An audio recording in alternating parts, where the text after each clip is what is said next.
What's up, guys? Welcome back to some more Dead Man's Hand coverage here as we take a look at the Cowboys today. And this is definitely a fun faction. So this is one of the 4 originals from the main book here. And now they obviously have some similarities to the preceding Lawmen and in some ways also the Outlaws, but the Cowboys definitely have some unique things as well. So right at the bat here, the sort of top description, basically they don't have to have half their guys armed with pistols, as we'll see in part of the weapon selection for the list. So, and there's special rules. Basically, you can only do one of the 2 per turn. So, some things to note there. But we'll jump in here. So, you got to have the range boss.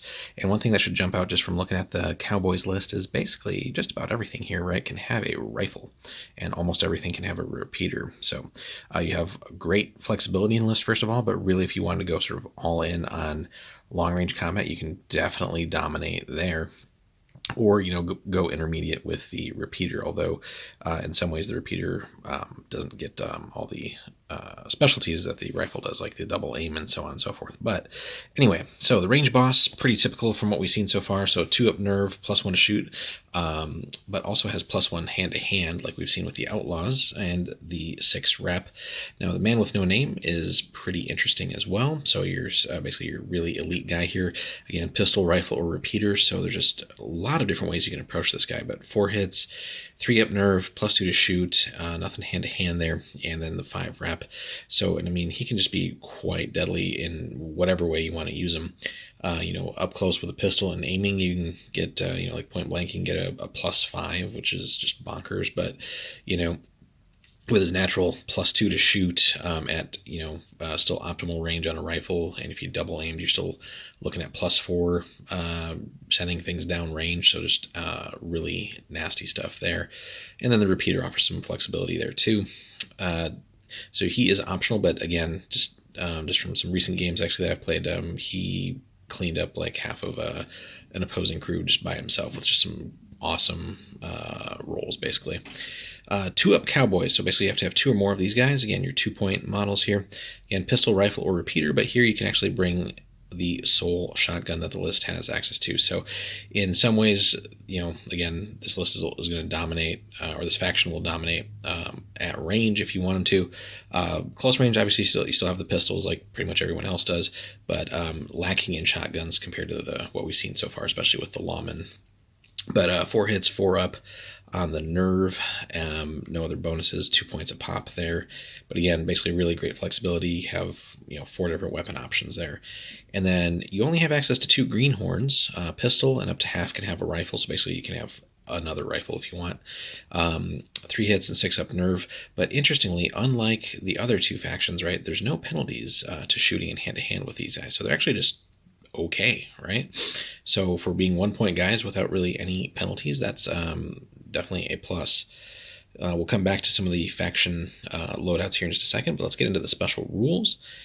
See how the cat jumps. Following the playing and revealing of all initiative cards, the player may play a second face-down initiative card to a model of his choice within 20 centimeters of his boss. The owning player may look at the card without revealing it to his opponent. It may be used to replace the original initiative card placed. And then alternately, again, you can't use both in the same turn here, but this is just a really cool ability. Tough as old boots. So once per turn, if a model is facing a nerve test that will put him out of action, the Cowboy player may declare that he is tough as old boots.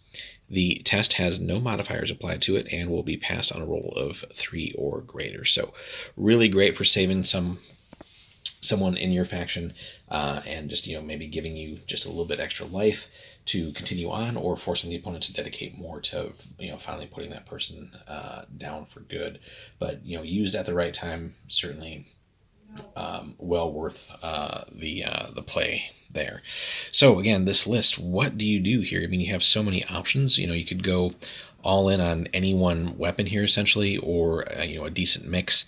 It's tempting to basically take your 2 elite guys here with the built-in bonuses to shoot, and either give them a rifle or a repeater just to sort of lay down long range fire, and then have your regular guys kind of gang up and deliver that close-in action, or alternately swap it around and have your Cowboys and Greenhorns provide some cover, and then let the range boss and the man with no name get up close and do their thing with pistols. So, and of course, the repeater is an option to consider as well.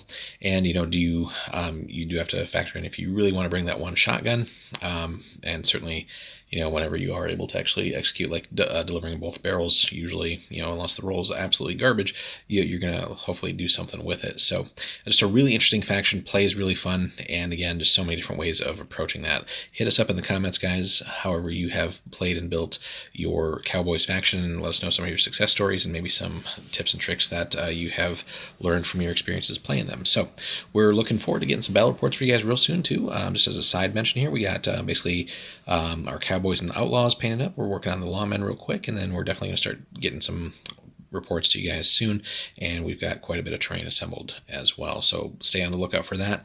Next up, we're going to review the remaining factions for the core rules here, and then we will continue on with the first expansion book. But as always, thanks so much for stopping by, guys. Hit us up in the comments, like and subscribe, and we'll see you in the next one.